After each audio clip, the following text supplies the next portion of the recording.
చాలా మంది పిల్లలు ఫోన్‌కి అడిక్ట్ అవుతున్నారు మేడం.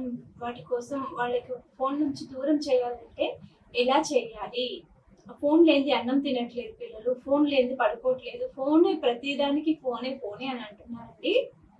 దానికి నేను ఒక మంచి టెక్నిక్ చెప్తాను.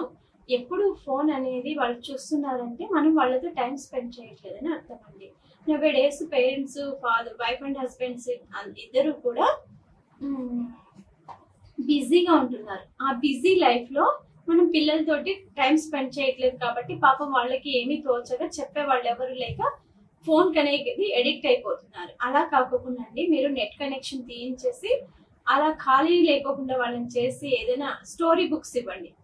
ఏదైనా మోటివేషన్ స్టోరీస్ కానివ్వండి, డివోషన్ స్టోరీస్ కానివ్వండి, కొంచెం ఆధ్యాత్మికత కూడా పిల్లలకి అలవాటు చేయండి. ఆ ఆధ్యాత్మికత వల్ల పిల్లల లైఫ్ కూడా చాలా బాగుంటుంది. ఎందుకంటే వాళ్ళు వేరే వేరే ఆలోచనలు చేయరు, వేరే వేరే థాట్స్ చేయరు. ఇప్పుడు మనం ఏది నేర్పిస్తే పిల్లలు అదే నేర్చుకుంటారు. పిల్లలు ఒక క్యాండిల్ లాంటి వాళ్ళండి. మనం ఏ షేప్ క్రియేట్ చేస్తే ఆ షేప్ లో పిల్లలు వచ్చేస్తారు.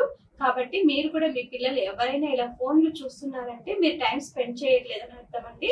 మీరు కాసేపు వాళ్ళతో టైం స్పెండ్ చేసి వాళ్ళకు మంచి చెడు క్లాస్ లో ఏం జరిగాయి, ఏం జరగలేదు అనేటువంటి మీరు డిస్కషన్స్ చేస్తే మా అమ్మ అడుగుతుంది, మా నాన్న అడుగుతారు అని వాళ్ళు కూడా కొంచెం ఫోన్ కి దూరం అయ్యి చదువుకోవడానికి ప్రయత్నం చేస్తారండి. ఇలాంటివి ఎవరైనా పిల్లలు డిమోటివేట్ అవుతున్నారంటే కంపల్సరీ నాకు కాంటాక్ట్ అవ్వండి. నేను కంపల్సరీగా వాళ్ళకి కౌన్సిలింగ్ ఇస్తాను.